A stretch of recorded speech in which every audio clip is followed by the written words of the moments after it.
An Iron Will by Orison Swett Marden. Chapter 1. Training the Will. A quote by Emerson.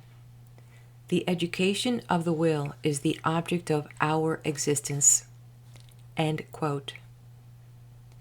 Nor is this putting it too strongly if we take into account the human will in its relation to the divine. This accords with the saying of J. Stuart Mill that a character is a completely fashioned will. In respect to mere mundane relations, the development and discipline of one's willpower is of supreme moment in relation to the success in life. No man can ever estimate the power of will. It is a part of the divine nature, all of a piece with the power of creation. We speak of God's fiat, fiat lux, let light be. Man has his fiat. The achievements of history have been the choices, the determinations, the creations of the human will. It was the will, quiet or pugnacious, gentle or grim, of men like Wilberforce and Garrison, Goodyear and Cyrus Field, Bismarck and Grant, that made them indomitable. They simply would do what they planned. Such men can no more be stopped than the sun can be, or the tide. Most men fail, not through lack of education or agreeable personal qualities, but from lack of dogged determination, from lack of dauntless will. It is impossible, says Charman, to look into the conditions under which the battle of life is being fought without perceiving how much really depends upon the extent to which the willpower is cultivated, strengthened, and made operative in right directions. Young people need to go into training for it. We live in an age of athletic meets. Those who are determined to have athletic willpower must take for it the kind of exercise they need. This is well illustrated by a report I have seen of the long race from Marathon in the recent Olympian Games, which was won by the young Greek peasant Sorderios Louis. A struggle in the race of life. There had been no great parade about the training of this champion runner. From his work at the plow, he quietly betook himself to the task of making Greece victorious before the assembled strangers from every land. He was known to be a good runner, and without fuss or bustle, he entered himself as a competitor. But it was not his speed alone, outdistancing every rival, that made the young Greek stand out from among his fellows that day. When he left his cottage home at Amarousi, his father said to him, "Sotiri, you must only return a victor." The light of a firm resolve shone in the young man's eye. The old father was sure that his boy would win, and so he made his way to the station, there to wait till Sotiri should come in ahead of all the rest. No one knew the old man and his 3 daughters as they elbowed their way through the crowd. When at last the excitement of the assembled multitude told that the critical moment had arrived, that the racers were nearing the goal, the old father looked up through the eyes that were a little dim as he realized that truly Sotiri was leading the way. He was returning a victor. How the crowd surged about the young peasant when the race was fairly won. Wild with excitement, they knew not how to shower upon him sufficient praise. Ladies overwhelmed him with flowers and rings. Some even gave him their watches, and one American lady bestowed upon him her jeweled-smelling bottle. The princess embraced him, and the king himself saluted him in a military fashion. But the young Sotirios was seeking for other praise than theirs. Past the ranks of royalty and fair maidenhood, past the outstretched hands of his own countrymen, past the applauding crowd of foreigners, his gaze wandered till it fell upon an old man, trembling with eagerness, who resolutely pushed his way through the excited, satisfied throng. Then the young face lighted, and as old Louis advanced to the innermost circle with arms outstretched to embrace his boy, the young victor said simply, "You see, Father, I have obeyed." Mental discipline. The athlete trains for his race, and the mind must be put into training if one will win life's race. It is, says Professor Matthews, only by continued strenuous efforts repeated again and again, day after day, week after week, and month after month, that the ability can be acquired to fasten the mind to one's subject, however abstract or naughty, to the exclusion of everything else. The process of obtaining this self-mastery, this complete command of one's mental powers, is a gradual one, its length varying with the mental constitution of each person. But its acquisition is worth infinitely more than the utmost labor it ever costs. Perhaps the most valuable result of all education, it was said by Professor Huxley, is the ability to make yourself do the thing you have to do when it ought to be done, whether you like it or not. It is the first lesson which ought to be learned, and however early a man's training begins, it is probably the last lesson which he learns thoroughly. Doing things once. When Henry Ward Beecher was asked how was that he could accomplish so much more than other men, he replied, "I don't do more, but less than other people. They do all their work 3 times over, once in anticipation, once in actuality, once in rumination. I do mine in actuality alone, doing it once instead of 3 times." This was by the intelligent exercise of Mr. Beecher's willpower in concentrating his mind upon what he was doing at the given moment, and then turning to something else.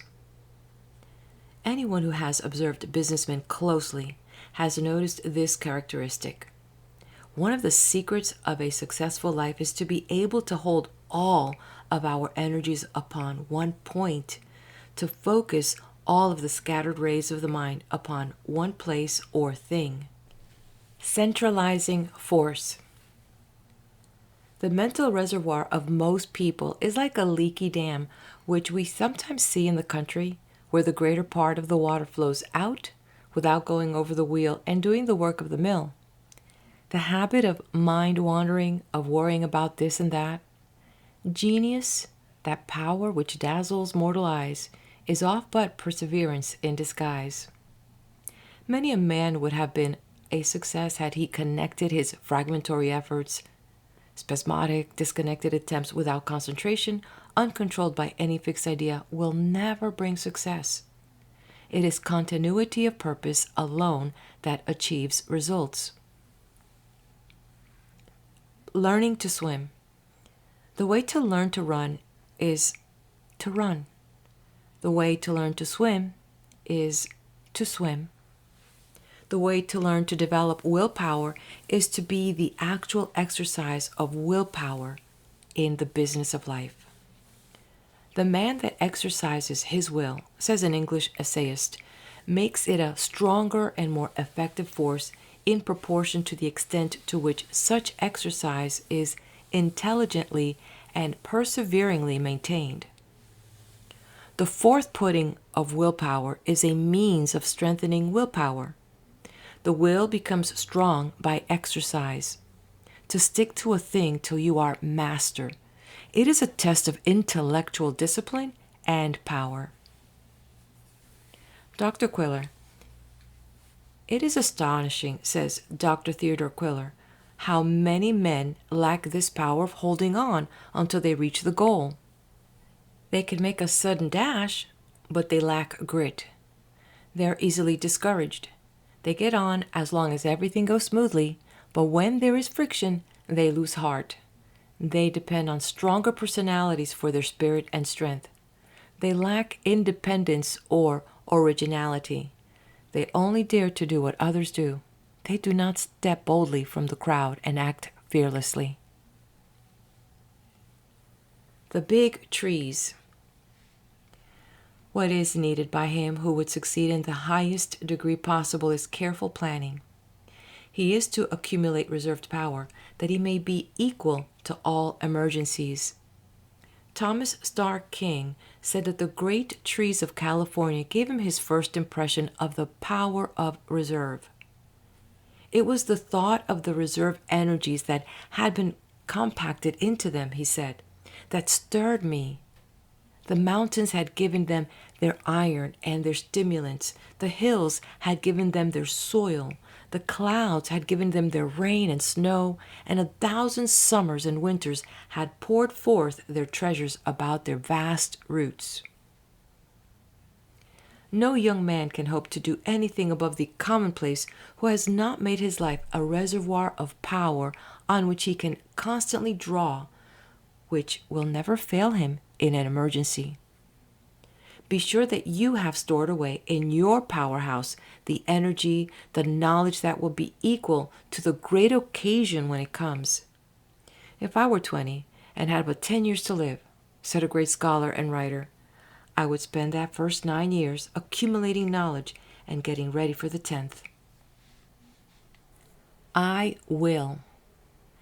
There are no two words in the English language which stand out in bolder relief, like kings upon a checkerboard, to so great an extent as the words, I will. There is strength, depth, and solidity, decision, confidence, and power, determination, vigor, and individuality in the round, ringing tone which characterizes its delivery. It talks to you of triumph over difficulties, of victory in the face of discouragement, of will to promise and strength to perform, of lofty and daring enterprise, of unfettered aspirations, and of the 1,001 solid impulses by which man masters impediments in the way of progression. As one has well said, he who is silent is forgotten. He who does not advance falls back. He who stops is overwhelmed, distance crushed. He who causes to become greater becomes smaller. He who leaves off gives up. The stationary is the beginning of the end. It precedes death. To live is to achieve, to will without ceasing. A quote by Park Benjamin. Be thou a hero, let thy might tramp on eternal snows its way, and through the ebon walls of night hew down a passage unto day. End quote. End of chapter 1. Chapter 2. The Rulers of Destiny. A quote by Ella Wheeler Wilcox. There is no chance, no destiny, no fate can circumvent or hinder or control the firm resolve of a determined soul. Gifts count for nothing. Will alone is great. All things give way before it, soon or late. What obstacle can stay the mighty force of the sea-seeking river in its course, or cause the ascending orb of day to wait? Each well-born soul must win what it deserves. Let the fool prate of luck. The fortunate is he whose earnest purpose never swerves, whose slightest action or inaction serves the one great aim. End quote. A quote by Emerson. There is always room for a man of force. End quote. A quote by Carlyle. The king is the man who can. End quote. A quote by T.T. Munger. A strong, defined purpose is many-handed and lays hold of whatever is near that can serve it. It has a magnetic power that draws to itself whatever is kindred. End quote. What is willpower looked at in large way but energy of character? Energy of will, self-originating force, is the soul of every great character. Where it is, there is life. Where it is not, there is faintness, helplessness, and despondency. Let it be your first study to teach the world that you are not wood and straw, that there is some iron in you. Men who have left their mark upon the world have been men of great and prompt decision. The achievements of willpower are almost beyond computation. Scarcely anything seems impossible to the man who can will strongly enough and long enough. One talent with a will behind it will accomplish more than 10 without it. As a thimbleful of powder in a rifle, the bore of whose barrel will give it direction. will do greater execution than a carload burned in the open air. The wills, the won'ts, and the can'ts. There are three kinds of people in the world, says a recent writer: the wills, the won'ts, and the can'ts. The first accomplish everything, the second oppose everything, the third fail in everything. The shores of fortune, as Foster says, are covered with the stranded wrecks of men of brilliant ability, but who have wanted courage, faith, and decision, and have therefore perished in sight of more resolute but less capable adventurers who succeeded in making port. Were I called upon to express in a word the secret of so many failures among those who started out with high hopes, I should say they lacked willpower. They could not half will. And what is a man without a will? He is like an engine without steam. Genius unexecuted is no more genius than a bushel of acorns in a forest of oaks. Will has been called the spinal column of personality. The will in its relation to life, says an English writer, may be compared at once to the rudder and to the steam engine of a vessel, on the confined and related action of which it depends entirely for the direction of its course and the vigor of its movement. A Tailor's Needle. It is one of Ben Jonson's old plays. When I once take the humor of a thing, I am like your tailor's needle. I go through with it. This is no different from Riccolo, who said, "When I have once taken a resolution, I go straight to my aim. I overthrow all, I cut down all." And in business affairs, the counsel of Rothschild is to the same effect. Do without fail that which you determine to do. Gladstone's children were taught to accomplish to the end whatever they might begin, no matter how insignificant the undertaking might be. What is worse than rashness? It is irresolution that is worse than rashness. He that shoots, says Feldman, may sometimes hit the mark, but he that shoots not at all can never hit it. Irresolution is like an ague. It shakes not this nor that limb, but all the body is at once in a fit. The man who is forever twisting and turning, backing and filling, hesitating and dawdling, shuffling and parleying, weighing and balancing, splitting hairs over non-essentials, listening to every new motive which presents itself, will never accomplish anything. But the positive man, the decided man, is a power in the world and stands for something. You can measure him and estimate the work that his energy will accomplish. Opportunity is coy, is swift, is gone, before the slow, the unobservant, the indolent, or the careless can seize her. Vigilance in watching opportunity, says Phelps, tact and daring in seizing upon opportunity, force and persistence in crowding opportunity to its utmost of possible achievement, these are the martial virtues which must command success. The best men, remarks Chapin, are not those who have waited for chances, but who have taken them, besieged the chance, conquered the chance, and made chance the servitor. Is it not possible to classify successes and failures by their various degrees of willpower? A man who can resolve vigorously upon a course of action and turns neither to the right nor to the left, though a paradise tempt him, who keeps his eyes upon the goal, whatever distracts him, is sure of success.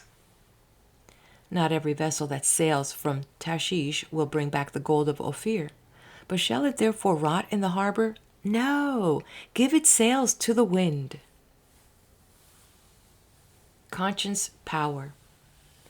Conscience power, says Males, exists within the mind of everyone. Sometimes its existence is unrealized, but it is there. It is there to be developed and brought forth, like the culture of that obstinate but beautiful flower, the orchid. To allow it to remain dormant is to place oneself in obscurity, to trample on one's ambition, to smother one's faculties. To develop it is to individualize all that is best within you and give it to the world. It is by an absolute knowledge of yourself the proper estimate of your own value. There's hardly a reader, says an experienced educator, who will not be able to recall the early life of at least one young man whose childhood was spent in poverty and who, in boyhood, expressed a firm desire to secure a higher education. If, a little later, that desire became a declared resolve, soon the avenues opened to that end. That desire and resolve created an atmosphere which attracted the forces necessary to the attainment of the purpose. Many of these young men will tell us that, as long as they were hoping and striving and longing, mountains of difficulty rose before them, but that when they fashioned their hopes into fixed purposes, aid came unsought to help them on the way. Do you believe in yourself? The man without self-reliance and an iron will is the plaything of chance, the puppet of his environment, the slave of circumstances. Are not doubts the greatest of enemies? If you would succeed up to the limit of your possibilities, must you not constantly hold to the belief that you are success organized and that you will be successful no matter what opposes? You are never to allow a shadow of doubt to enter your mind that the Creator intended you to win in life's battle.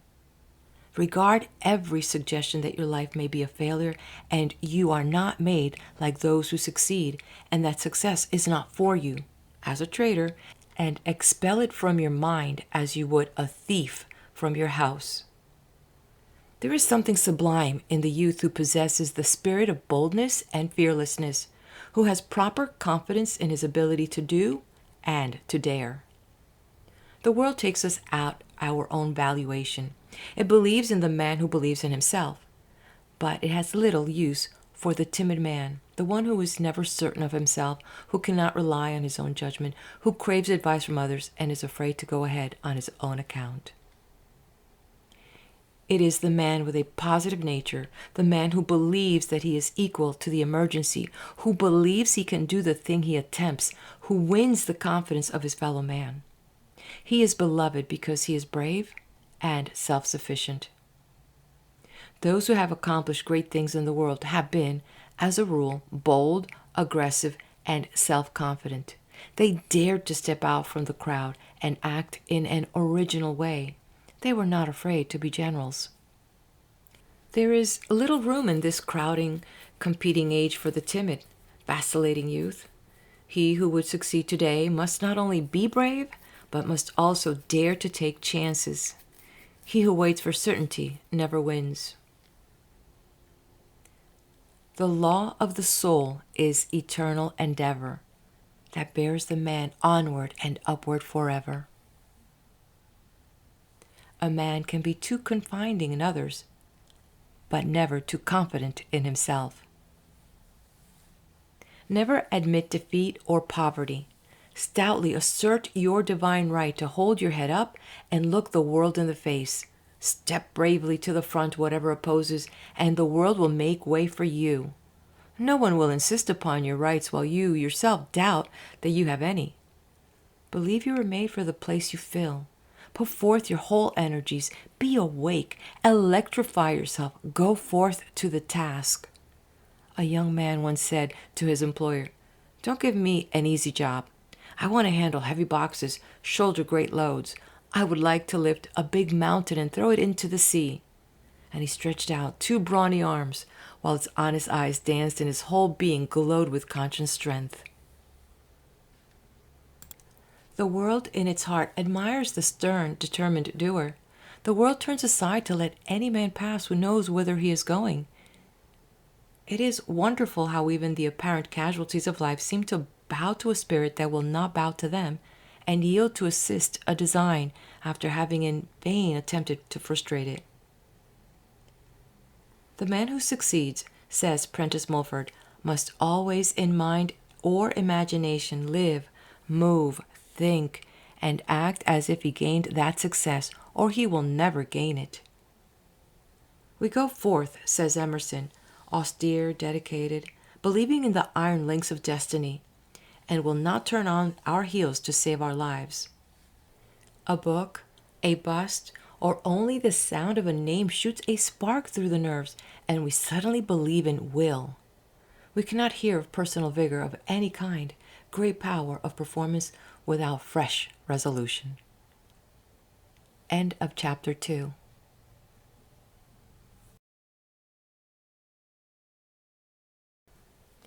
Chapter 3. Force of Will in Camp and Field. Oh, what miracles have been wrought by the self-confidence, the self-determination of an iron will. What impossible deeds have been performed by it. It was this that took Napoleon over the Alps in midwinter. It took Farragut and Dewey past the cannons, torpedoes, and mines of the enemy. It led Nelson and Grant to victory. It has been the great tonic in the world of discovery, invention, and art. It has helped to win thousands triumphs in war and science which were deemed impossible. The secret of Jeanne d'Arc's success was not alone in rare decision of character, but in the seeing of visions which inspired her to self-confidence, confidence in her divine mission. It was an iron will that gave Nelson command of the British fleet, a title, and a statue of Trafalgar Square. It was the keynote of his character when he said, "When I don't know whether to fight or not, I always fight." It was an iron will that was brought into play when Horatius with 2 companions held 90,000 Tuscans at bay until the bridge across the Tiber had been destroyed, when Leonidas of Thermopylae checked the mighty march of Xerxes, when Themistocles of the coast of Greece shattered the Persians' armada, when Caesar, finding his army hard-pressed, seized spear and buckler and snatched victory from defeat, when Winkelried gathered to his breast a sheaf of Austrian spears and opened a path for his comrades, when Wellington fought in many climes without ever being conquered, when Ney, on 100 fields, changed apparent disaster into brilliant triumph, when Sheridan arrived from Winchester as the Union retreat was becoming a rout and turned the tide, when Sherman signaled his men to hold the fort, knowing that their leader was coming. History furnishes thousands of examples of men who have seized occasions to accomplish results deemed impossible by those less resolute. Prompt decision and whole-souled actions sweep the world before them.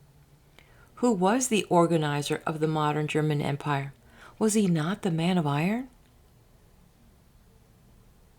Napoleon and Grant. What would you do if you were besieged in a place entirely destitute of provisions? Asked the examiner when Napoleon was a cadet. If there were anything to eat in the enemy's camp, I should not be concerned. When Paris was in the hands of a mob and the authorities were panic-stricken, in came a man who said, "I know a young officer who can quell this mob." Send for him. Napoleon was sent for. He came. He subjugated the mob. He subjugated the authorities. He ruled France, then conquered Europe. May 10, 1796, Napoleon carried the bridge at Lodi in the face of the Austrian batteries trained upon the French end of the structure. Behind them were 6,000 troops. Napoleon massed 4,000 grenadiers at the head of the bridge, with a battalion of 300 carbineers in front. At the tap of the drum, the foremost assailants wheeled from the cover of the street wall under a terrible hail of grape and canister, and attempted to pass the gateway to the bridge. The front ranks went down like stalks of grain before a reaper. The column staggered and reeled backwards, and the valiant grenadiers were appalled by the task before them. Without a word or a look of reproach, Napoleon placed himself at their head, and his aides in general rushed to his side. Forward again over heaps of dead that choked the passage, and a quick run counted by seconds only carried the column across 200 yards of clear space, scarcely a shot from the Austrians taking effect beyond the point where the platoons wheeled for the first leap. The guns of the enemy were not aimed at the advance. The advance was too quick for the Austrian gunners. So sudden and so miraculous was it all, that the Austrian artilleries abandoned their guns instantly, and their supports fled in a panic instead of rushing to the front and meeting the French onslaught. This Napoleon had counted on in making the bold attack. What was Napoleon but the thunderbolt of war? He once journeyed from Spain to Paris at 17 miles an hour in the saddle. Is it possible to cross the path? Asked Napoleon of the engineers who had been sent to explore the dreaded pass of St. Bernard. Perhaps, was the hesitating reply. It is within the limits of possibility. Forward, then. Yet Ulysses S. Grant, a young man unknown to fame, with neither money nor influence, with no patrons or friends, in 6 years fought more battles, gained more victories, captured more prisoners, took more spoils, commanded more men than Napoleon did in 20 years. The great thing about him, said Lincoln, is cool persistence. Don't swear, fight. When the Spanish fire on San Juan Hill became almost unbearable, some of the Rough Riders began to swear. Colonel Wood, with the wisdom of a good leader, called out, amid the whistle of the Mauser bullets, "Don't swear, fight!" In a skirmish at Salamanca, while the enemy's guns were pouring shot into his regiment, Sir William Napier's men became disobedient. He at once ordered a halt and flogged 4 of the ringleaders under fire. The men yielded at once, and then marched 3 miles under a heavy cannonade as coolly as if it were a review. When Palliser, the Crimean chief of Suvas, struck an officer with a whip, the man drew a pistol that missed fire. The chief replied, "Fellow, I order you a 3 days' arrest for not having your arms in better order." The man of iron will is cool in the hour of danger. I had to run like a cyclone. This was what Roosevelt said about his pushing up on San Juan Hill ahead of his regiment. I had to run like a cyclone to stay in front and keep from being run over. The personal heroism of Hobson or of Cushing, who blew up in the Albemarle 40 years ago, was but the expression of a magnificent willpower. It was this which was the basis of General Wheeler's unparalleled military advancement. A second lieutenant at 23, a colonel at 24, a brigadier general at 25, a major general at 26, a corps commander at 27, and a lieutenant general at 28. General Wheeler had 16 horses killed under him, and a great number wounded. His saddle equipments and clothes were frequently struck by the missiles of the enemy. He was 3 times wounded, once painfully. He had 32 staff officers or acting staff officers killed or wounded. In almost every case, they were immediately by his side. No officer was ever more exposed to the missiles of death than Joseph Wheeler. What is this imperial characteristic of manhood? An iron will, but that which underlies all magnificent achievement, whether by heroes of the Light Brigade or the heroic firefighters of our great cities. End of chapter.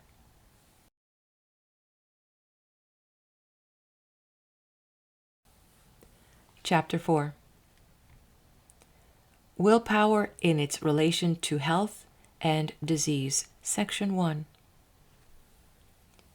There is no doubt that, as a rule, great decision of character is usually accompanied by great constitutional firmness. Men who have been noted for great firmness of character have usually been strong and robust. As a rule, it is the strong physical man who carries weight and conviction. Take as an example William the Conqueror, as he is pictured by Green in his history. The very spirit of the sea robbers from whom he sprang seemed embodied in his gigantic form, his enormous strength, his savage countenance, his desperate bravery. No other knight under heaven, his enemies confessed, was William's peer. No other man could bend William's bow. His mace crashed through a ring of English warriors to the foot of the standard. He rose to his greatest heights in moments when other men despaired. No other man who ever sat upon the throne of England was this man's match. Or take Webster. Sidney Smith said, "Webster is a living lie. because no man on earth can be as great as he looks. Carlyle said of him, one would incline at sight to back him against the world. His very physique was eloquent. Men yielded their wills to his at sight. The great prizes of life ever fall to the robust, the stalwart, the strong, not to a huge muscle or powerful frame necessarily, but to a strong vitality, a great nervous energy.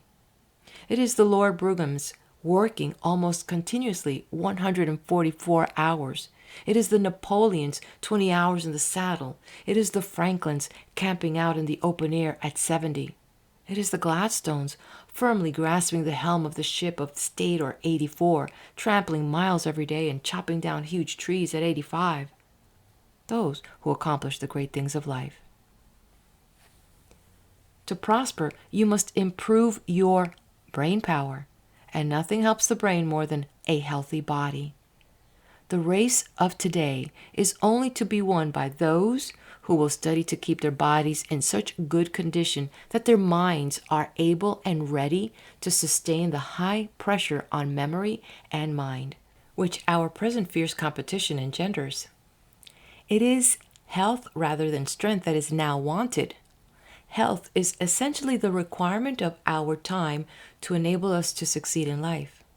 In all modern occupations, from the nursery to the school, from the school to the shop or world beyond, the brain and nerve strain go on, continuous, augmenting, and intensifying. As a rule, physical vigor is the condition of great career. Stonewall Jackson, early in life, determined to conquer every weakness he had, physical, mental, and moral, he held all his powers with a firm hand. To his great self-discipline and self-mastery he owed his success. So determined was he to harden himself to the weather that he could not be induced to wear an overcoat in winter. "I will not give in to the cold," he said. For a year, on account of dyspepsia, he lived on buttermilk and stale bread, and wore a wet shirt next to his body because his doctor advised it, although everybody else ridiculed the idea. This was while he was professor at the Virginia Military Institute. His doctor advised him to retire at 9 o'clock, and no matter where he was or who was present, he always sought his bed on the minute. He adhered rigidly through life to this stern system of discipline. Such self-training, such self-conquest gives one great power over others. It is equal to genius itself. "I can do nothing," said Grant, "without 9 hours of sleep." What else is so grand as to stand on life's threshold, fresh, young, hopeful, with a consciousness of power equal to any emergency, a master of the situation? The glory of a young man is his strength. Our great need of the world today is for men and women who are good animals. To endure the strain of our concentrated civilization, the coming man and woman must have an excess of animal spirits. They must have a robustness of health. Mere absence of disease is not health. It is the overflowing fountain, not the one half full, that gives life and beauty to the valley below. Only he is healthy who exults in mere animal existence, whose very life is a luxury, who feels a bounding pulse throughout his body, who feels life in every limb, as dogs do when scouring over the field, or as boys do when gliding over fields of ice. Section 2. Yet, in spite of all this, in defiance of it, we know that an iron will is often triumphant in the contest with physical infirmity. Brave spirits are a balsam to themselves. There is a nobleness of mind that heals wounds beyond salves.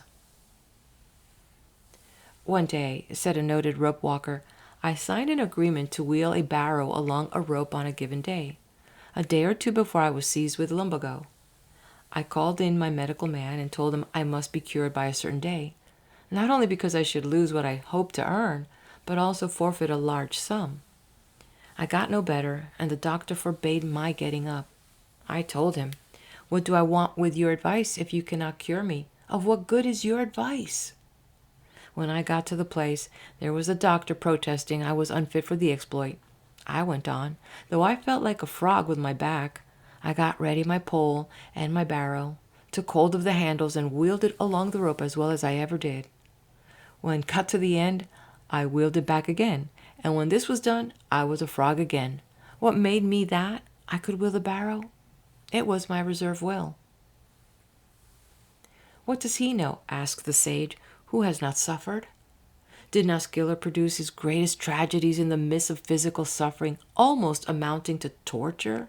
Handel was never greater than when, warmed by palsy of the approach of death, and struggling with distress and suffering, he sat down to compose the great works which have made his name immortal in music.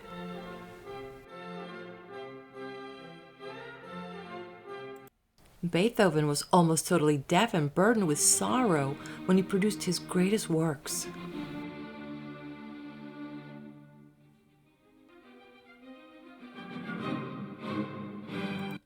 Milton, writing, "Who best can suffer, best can do," wrote at his best when in feeble health and when poor and blind. Yet I argue not against heaven's hand or will, nor bate a jot of heart or hope, but still bear up and steer right onward. The Reverend William H. Bilburn, who lost his sight when a child, studied for the ministry and was ordained before he attained his majority. He has written 6 books, among them a very careful history of the Mississippi Valley. He has long been chaplain of the lower house of Congress. Blind Fanny Crosby of New York was a teacher of the blind for many years.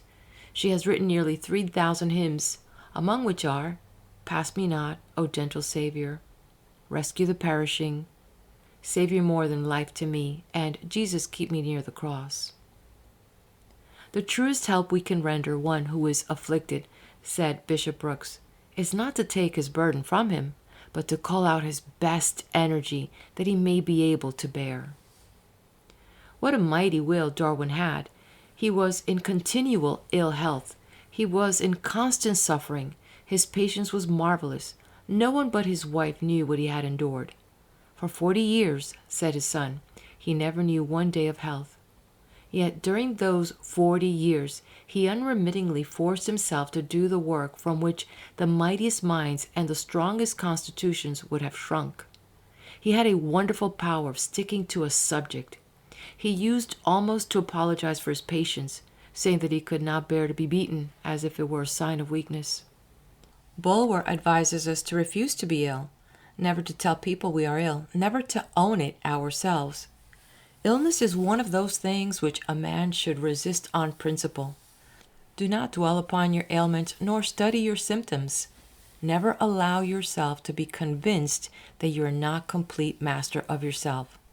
Stoutly affirm your own superiority over bodily ills. We should keep a high ideal of health and harmony constantly before the mind. Is not the mind the natural protector of the body? We cannot believe that the Creator has left the whole human race entirely at the mercy of only about 6 specific drugs which always act with certainty. There is a divine remedy placed within us for the many of the ills we suffer. If we only knew how to use this power of will and mind to protect ourselves, many of us would be able to carry youth and cheerfulness with us into the teens of our 2nd century. The mind has undoubted power to preserve and sustain physical youth and beauty, to keep the body strong and healthy, to renew life, and to preserve it from decay many years longer than it does now. The longest lived men and women have, as a rule, been those who have attained great mental and moral development. They have lived in the upper region of a higher life, beyond the reach of much of the jar, the friction, and the discords which weaken and shatter most lives.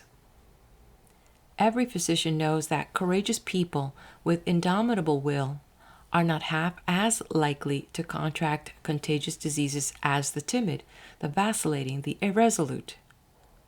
A thoughtful physician once assured a friend that if an express agent were to visit New Orleans in the yellow fever season, having $40,000 in his care, he would be in little danger of the fever so long as he kept possession of the money. Let him once deliver that into other hands, and the sooner he left the city, the better. Napoleon used to visit the plague hospitals even when the physicians dreaded to go, and actually put his hands upon the plague-stricken patients. He said the man who was not afraid could banish the plague. A willpower like this is a strong tonic to the body. Such a will has taken many men from apparent deathbeds and enabled them to perform wonderful deeds of valor. When told by his physician that he must die, Douglas Jerrold said, "And leave a family of helpless children? I won't die." He kept his word and lived for years. End of chapter 4.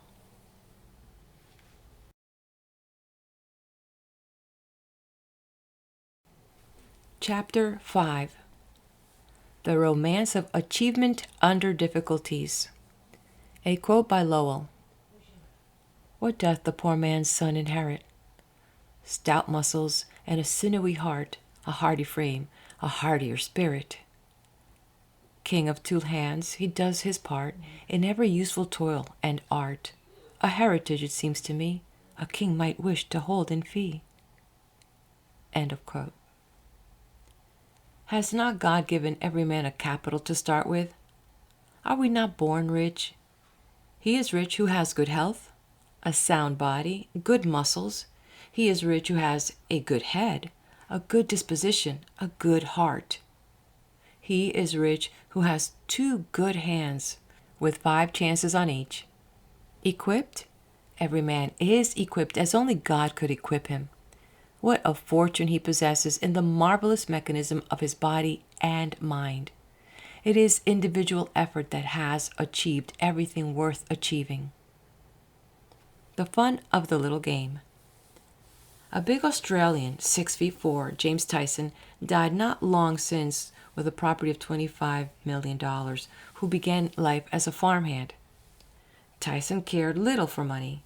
He used to say of it, "I shall just leave it behind me when I go. I shall have done with it then, and it will not concern me afterwards. But," he would add, with a characteristic semi-exultant snap of the fingers, "the money is nothing.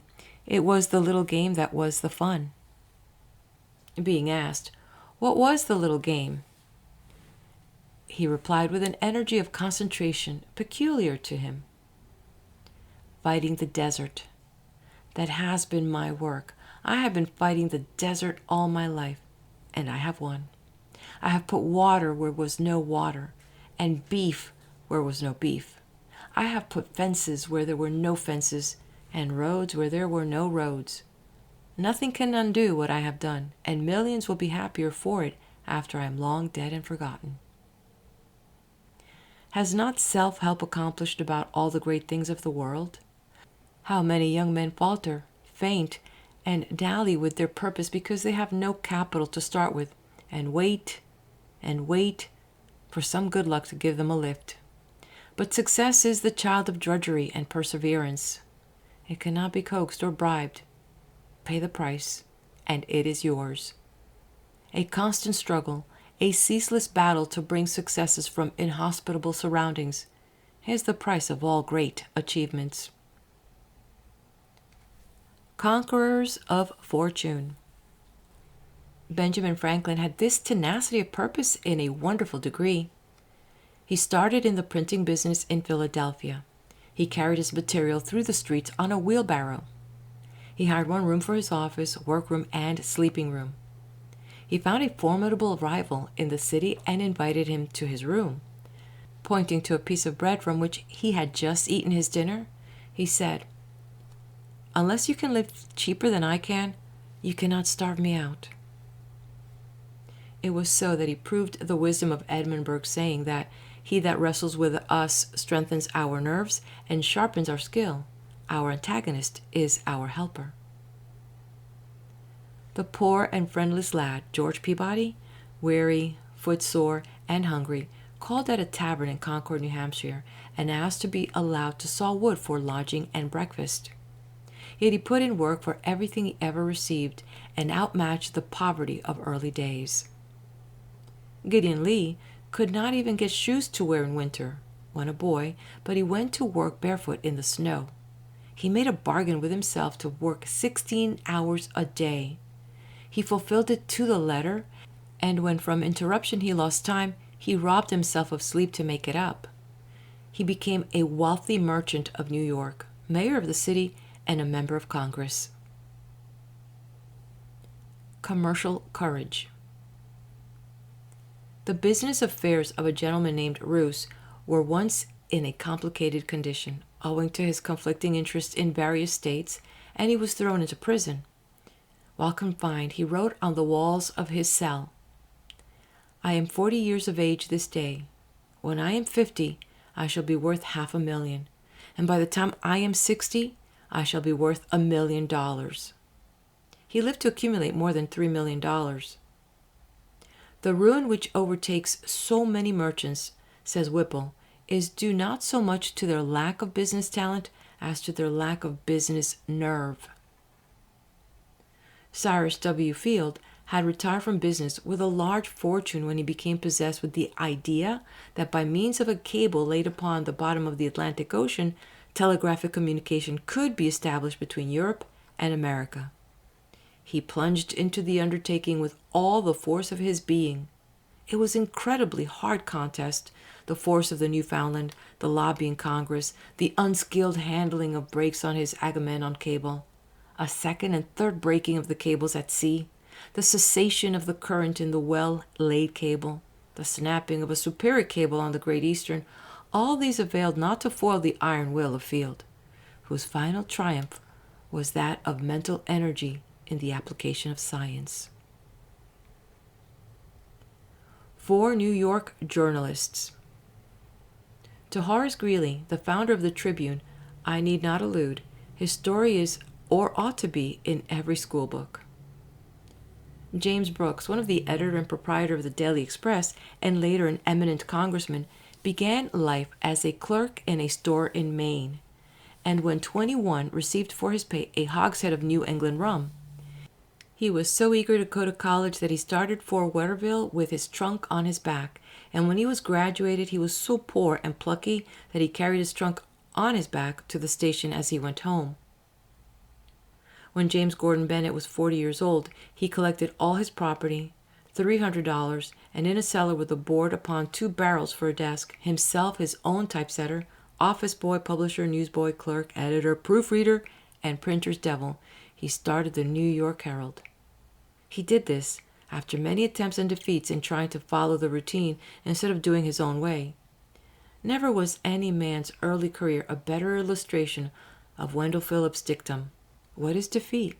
Nothing but education, nothing but the first steps to something better."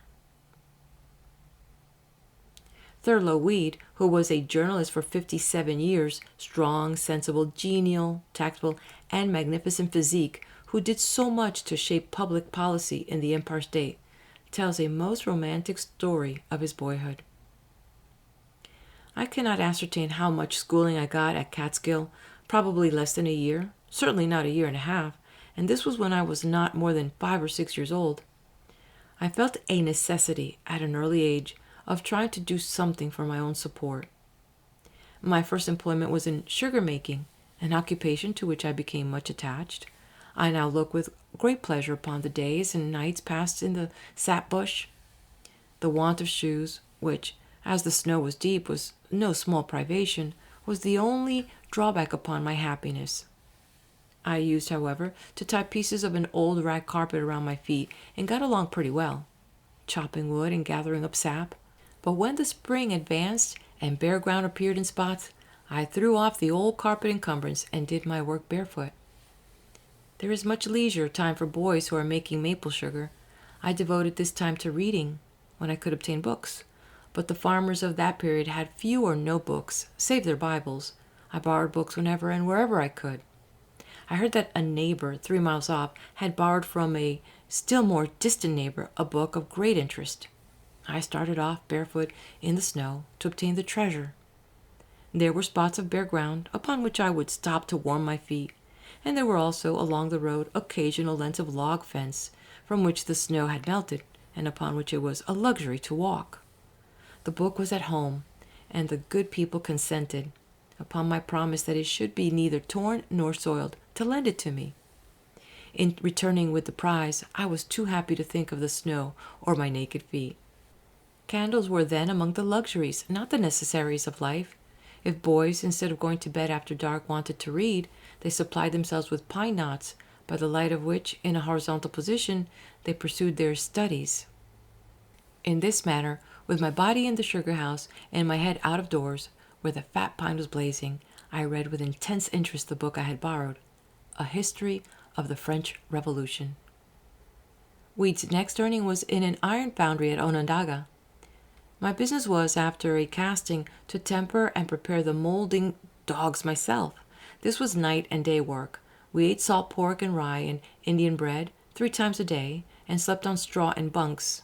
I liked the excitement of a furnace life. When he went to the Albany Argus to learn the printing business, he worked from 5 in the morning till 9 at night. From Humblest Beginnings. A quote by Horace Bushnell.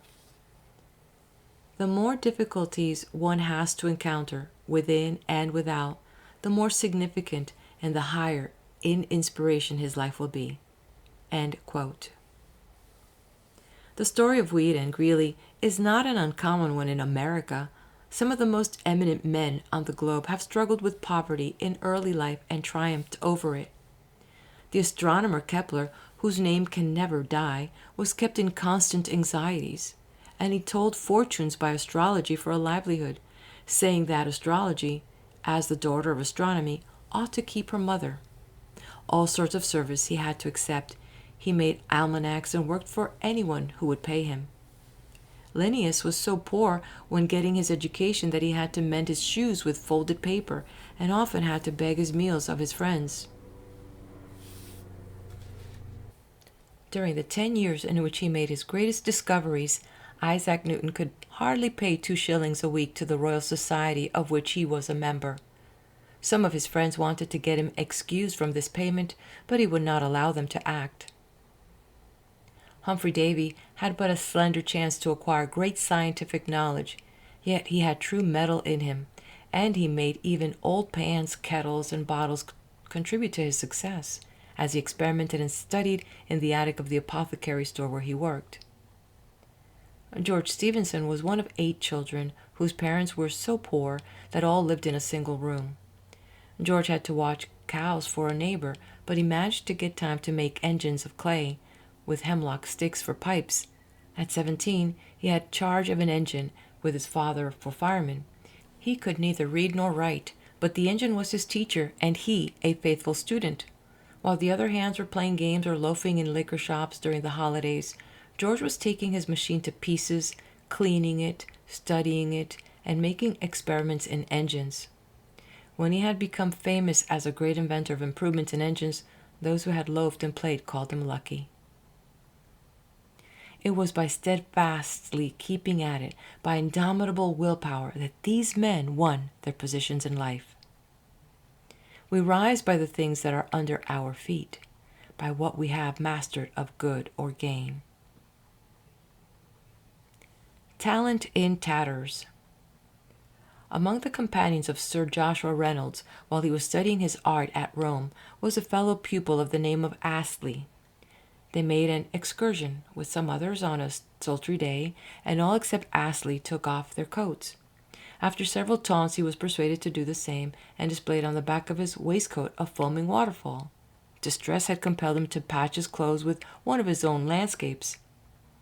James Sharpies, the celebrated blacksmith artist of England, was very poor, but he often rose at 3 o'clock to copy books he could not buy. He would walk 18 miles to Manchester and back after a hard day's work to buy a shilling's worth of artist materials. He would ask for the heaviest work in the blacksmith shop, because it took a longer time to heat at the forge, and he could thus have many spare minutes to study the precious book, which he propped up against the chimney. He was a great miser of spare moments, and used every one as though he might never see another. He devoted his leisure hours to 5 years to that wonderful production, The Forge, copies of which are to be seen in many homes. It was by one unwavering aim, carried out by iron will, that he wrought out his life triumph. "That boy will beat me one day," said an old painter as he watched a little fellow named Michelangelo making drawings of pot and brushes, easel and stool, and other articles in the studio.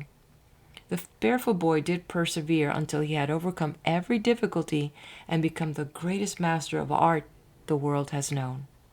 Although Michelangelo made himself immortal in 3 different occupations, and his fame might well rest upon his dome at St. Peter as an architect, upon his Moses as a sculptor, or upon his Last Judgment as a painter, yet we find by his correspondence, now in the British Museum, that when he was at work at his colossal bronze statue of Pope Julius II, he was so poor that he could not have his younger brother come to visit him at Bologna, because he had but one bed in which he and 3 of his assistants slept together. Yet the star of an unconquered will arose in his breast, serene and resolute and still, and calm and self-possessed. Concentrated energy. The struggles and triumphs of those who are bound to win is a never-ending tale. Nor will the procession of enthusiastic workers cease so long as the globe is turning on its axle. Say what we will of genius, specialized in 100 callings, yet the fact remains that no amount of genius has ever availed upon the earth unless enforced by willpower to overcome the obstacles that hedge about every one who would rise above the circumstances in which he was born, or become greater than his calling. Was not Virgil the son of a porter, Horace of a shopkeeper, Demosthenes of a cutler, Milton of a money scrivener, Shakespeare of a wool stapler, and Cromwell of a brewer? Ben Jonson, when following his trade of a mason, worked on Lincoln's Inn in London with trowel in hand and a book in his pocket. Joseph Hunter was a carpenter in youth, Robert Burns a plowman, Keats a druggist. Thomas Carlyle and Hugh Miller, masons. Dante and Descartes were soldiers. Cardinal Wolsey, Defoe, and Curl White were butchers' sons. Faraday was the son of a hostler, and his teacher, Humphrey Davy, was an apprentice to an apothecary. Kepler was a waiter boy in a German hotel. Bunyan a tinker. Copernicus was the son of a Polish baker. They rose by being greater than their callings, as Arkwriter rose above mere barbering, Bunyan above tinkering, Wilson above shoemaking, Lincoln above rail splitting, and Grant above tanning. By being first-class barbers, tinkers, shoemakers, rail splitters, tanners, they acquired the power which enabled them to become great inventors, authors, statesmen, generals. John Kay, the inventor of the fly shuttle, James Hargreaves, who introduced the spinning jenny, and Samuel Compton, who originated mule spinning, were all artisans, uneducated and poor, but were endowed with natural faculties which enabled them to make a more enduring impression upon the world than anything that could have been done by the mere power of scholarship or wealth. It cannot be said of any of these great names that their individual courses in life would have been what they were, had there been lacking a superb willpower, resistless as the tide, to bear them upward and onward. A quote by Dryden. Let fortune empty her whole quiver on me. I have a soul that, like an ample shield, can take in all, and verge enough for more. Fate was not mine, nor am I fate's. Souls know no conquerors. End of quote. End of chapter.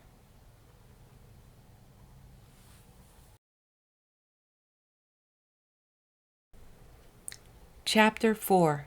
Staying Power. A quote by Holmes. Never give up. There are chances and changes, helping the hopeful 100 to 1. And through the chaos, high wisdom arranges. Ever success if you'll only hold on. Never give up, for the wisest is boldest, knowing that Providence mingles the cup. And of all maxims, the best as the oldest is the stern watchword of never give up. Be firm. One constant element of luck is genuine, solid, all Teutonic pluck. End of quote. A quote by Montesquieu. Success in most things depends on knowing how long it takes to succeed. End of quote. The power to hold on is characteristic of all men who have accomplished anything great. They may lack in some other particular, have many weaknesses or eccentricities, but the quality of persistence is never absent from a successful man. No matter what opposition he meets or what discouragement overtakes him, drudgery cannot disgust him. Obstacles cannot discourage him. Labor cannot worry him. Misfortune, sorrow, and reverses cannot harm him. It is not so much brilliancy of intellect or fertility of resource as persistency of effort, constancy of purpose that makes a great man. Those who succeed in life are the men and women who keep everlasting at it, who do not believe themselves geniuses, but who know that if they ever accomplish anything, they must do it by determined and persistent industry. Audubon, after years of forced life, had 200 of his priceless drawings destroyed by mice. A poignant flame, he relates, pierced my brain like an arrow of fire, and for several weeks I was prostrated with fever. At length physical and moral strength awoke within me. Again I took my gun, my game bag, my portfolio, and my pencils, and plunged once more into the depths of the forests. All are familiar with the misfortune of Carlyle while writing his History of the French Revolution. After the first volume was ready for the press, he loaned the manuscript to a neighbor who left it lying on the floor, and the servant girl took it to kindle the fire. It was a bitter disappointment, but Carlyle was not the man to give up. After many months of poring over hundreds of volumes of authorities and scores of manuscripts, he reproduced that which had burned in a few minutes. Proceed, and light will dawn. The slightest acquaintance with literary history would bring to light a multitude of heroes of poverty or misfortune, of men and women perplexed and disheartened, who have yet aroused themselves to new effort at every new obstacle. It is related by Arago that he found under the cover of a textbook he was binding a short note from D'Alembert to a student. "Go on, sir, go on. The difficulties you meet with will resolve themselves as you advance. Proceed, and light will dawn, and shine with increasing clearness on your path." That maxim, said Arago, was my greatest master in mathematics. Had Balzac been easily discouraged, he would have hesitated at the words of warning given by his father. Do you know that in literature a man must be either a king or a beggar? Very well, was the reply. I will be a king. His parents left him to his fate in a garret. For 10 years he fought terrible battles and hardship with poverty, but won a great victory at last. He won it after producing 40 novels that did not win. Zola's early manhood witnessed a bitter struggle against poverty and deprivation. Until 20, he was a spoiled child, but on his father's death, he and his mother began the battle of life in Paris. Of his dark time, Zola himself says, "Often I went hungry for so long that it seemed as if I must die. I scarcely tasted meat from 1 month's end to another, and for 2 days I lived on 3 apples. Fire, even on the coldest nights, was an undreamed of luxury, and I was the happiest man in Paris when I could get a candle, by the light of which I might study at night." Samuel Johnson's bare feet at Oxford showed through the holes in his shoes, yet he threw out at his window the new pair that someone left at his door. He lived for a time in London on 9 cents a day. For 13 years he had struggled with want. John Locke once lived on bread and water in a Dutch garret, and Heine slept many a night on a barn floor with only a book for his pillow.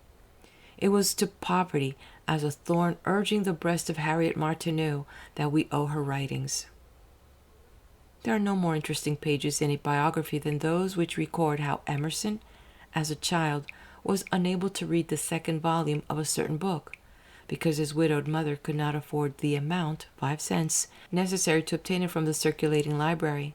"Poor fellow," said Emerson, as he looked at his delicately reared little son, "how much he loses by not having to go through the hard experiences I had in my youth." It was through the necessity laid upon him to earn that Emerson made his first great success in life as a teacher. "I know," he said, "no such unquestionable badge and ensign of a sovereign mind as that capacity of purpose, which, through all change of companions or parties of fortunes, changes never, bates no jot of heart or hope, but wearies out opposition and arrives at its port.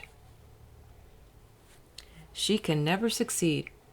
Louisa Alcott earned $200,000 by her pen, yet when she was first dreaming of her power, her father handed her a manuscript one day that had been rejected by Mr. Fields, editor of The Atlantic, with the message, "Tell Louisa to stick to her teaching.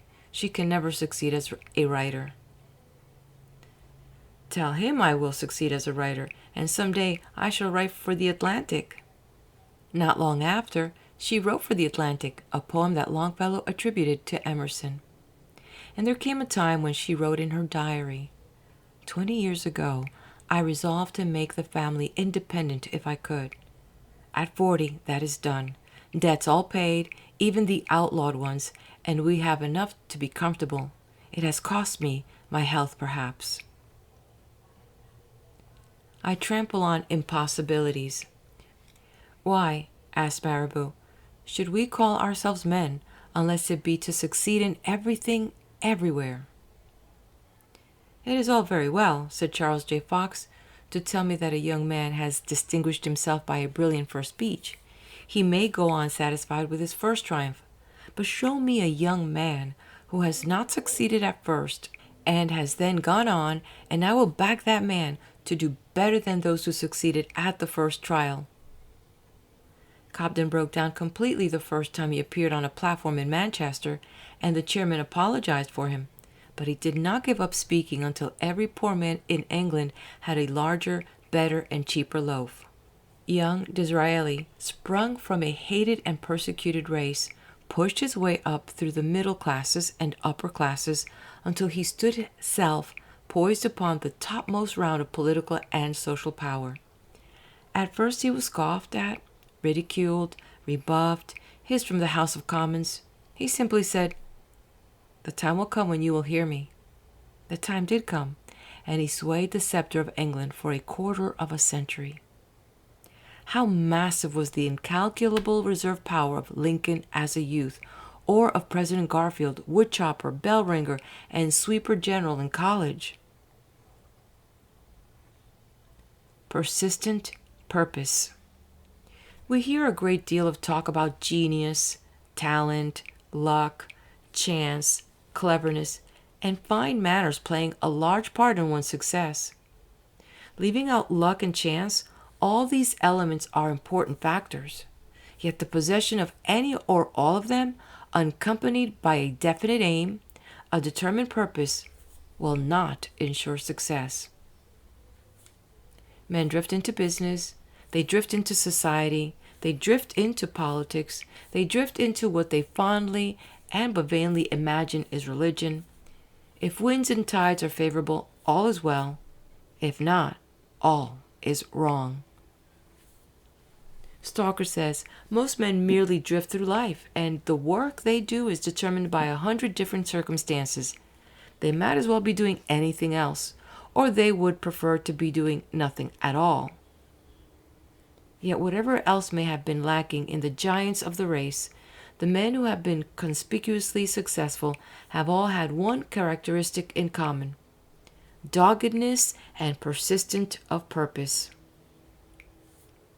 It does not matter how clever a youth may be, whether he leads his class in college or outshines all the other boys in his community. He will never succeed if he lacks this essential of determined persistence. Many men who might have made brilliant musicians, artists, teachers, lawyers, able physicians or surgeons, in spite of predictions to the contrary, have fallen short of success because deficient in this quality.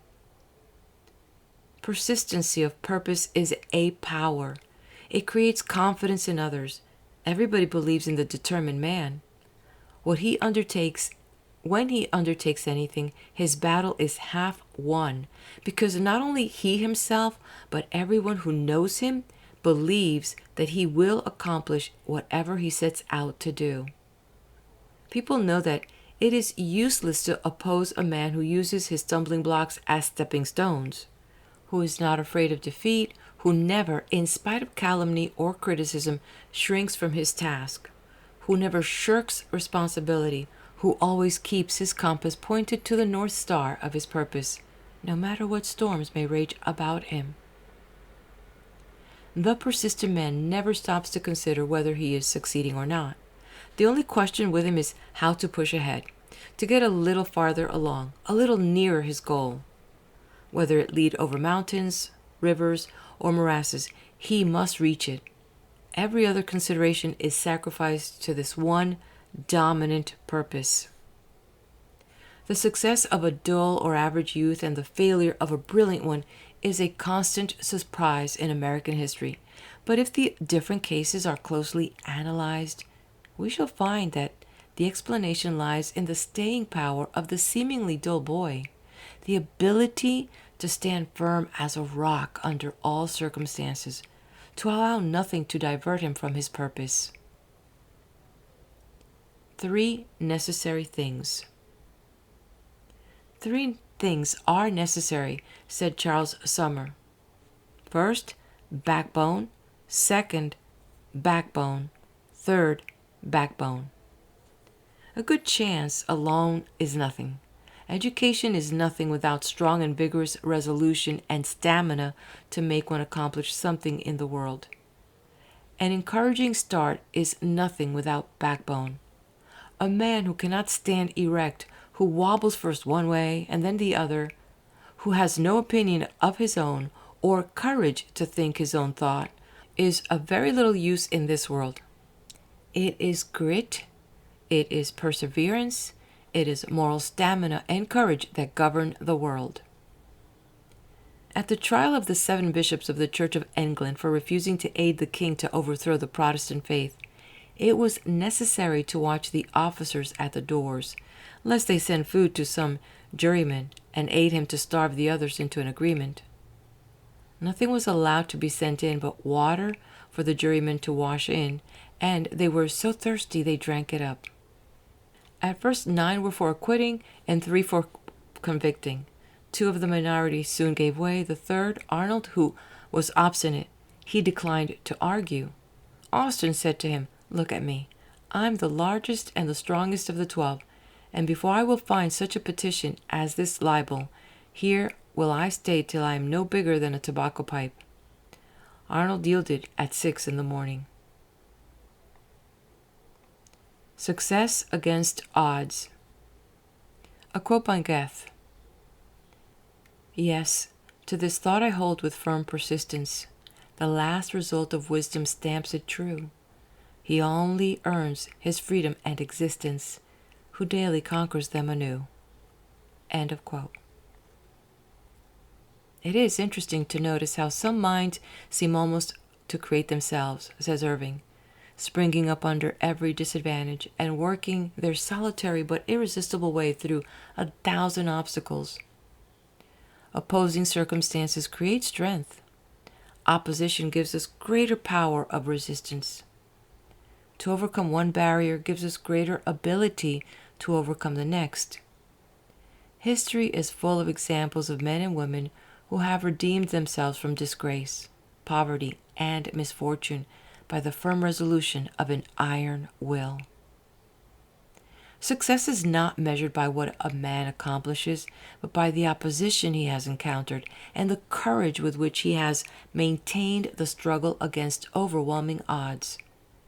Not the distance we have run, but the obstacles we have overcome, the disadvantages under which we have made the race will decide the prizes.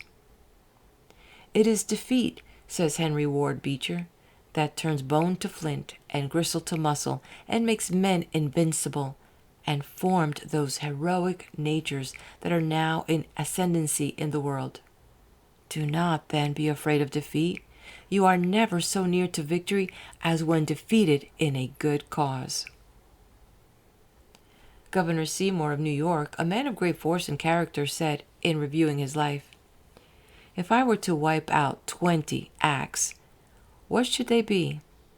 Should it be my business mistakes, my foolish acts, for I suppose all do foolish acts occasionally, my grievances? No, for after all, these are the very things by which I have profited. So I finally concluded I should expunge, instead of my mistakes, my triumphs. I could not afford to dismiss the tonic of mortification, the refinement of sorrow. I needed them, every one. Every condition, be it what it may, says Channing, has hardships, hazards, pains. We try to escape them. We pine for a sheltered lot, for a smooth path, for cheering friends and unbroken success. But Providence ordains storms, disasters, hostilities, sufferings, and the great question whether we shall live to any purpose or not, whether we shall grow strong in mind and heart, or be weak and pitiable, depends on nothing so much as on our use of the adverse circumstances. Outward evils are designed to school our passions and to rouse our faculties and virtues into intenser action. Sometimes they seem to create new powers. Difficulty is the element, and resistance the true work of man. Self-culture never goes on so fast as when embarrassed circumstances, the opposition of men or the elements, unexpected changes of the times, or other forms of suffering, instead of disheartening, throw us on our inward resources, turn us for strength to God, clear up to us the great purpose of life, and inspire calm resolution. No greatness or goodness is worth much unless tried in these fires. A quote by Whittier. Better to stem with heart and hand the roaring tide of life than lie unmindful on its flowery strand of God's occasions drifting by. Better with naked nerve to bear the needles of this gourding air than in the lap of sensual ease forego the godlike power to do, the godlike aim to know. End of quote. End of chapter 6. Chapter 7. The degree of OO. When Moody first visited Ireland, he was introduced by a friend to an Irish merchant who asked at once, "Is he an OO?" Out and out. That was what OO stood for. Out and out for God. That was what this merchant meant. He indeed is but a wooden man, and a poor stick at that, who is decided in everything else, but who never knows where he is at all, in all moral relations being religiously nowhere. The early books of the Hebrews have much to say about the valley of decision and the development of out-and-out moral character. Woefully lacking in a well-balanced willpower is the man who stands side by side with moral evil personified, in hands with it, to serve it willingly as a tool and servant. Morally made in God's image, what is more sane, more wholesome, more fitting for a man than his rising up promptly, decidedly, to make the divine will his own will in all moral action? To take it is the supreme guide to go by. It is the glory of the human will to coincide with the divine will. Doing this, a man's iron will, instead of being malignant, selfish power, will be useful in uplifting mankind. God has spoken, or he has not spoken. If he has spoken, the wise will hear. Quote by Whittier. We search the world for truth. We cull the good, the pure, the beautiful, from graven stone and written scroll, from all the flower fields of the soul. And, weary seekers of the best, we come back laden from our quest, to find that all the sages said is the book our mother read. End of quote. A quote by Carol Norton. O hearth that blooms and birds that sing, O stars that shine when all is dark, in type and symbol thou dost bring the life divine and bid us hark, that we may catch the chant sublime, and rising past the bounds of time, so shall we win the goal divine, our immortality. End of quote. End of chapter 7.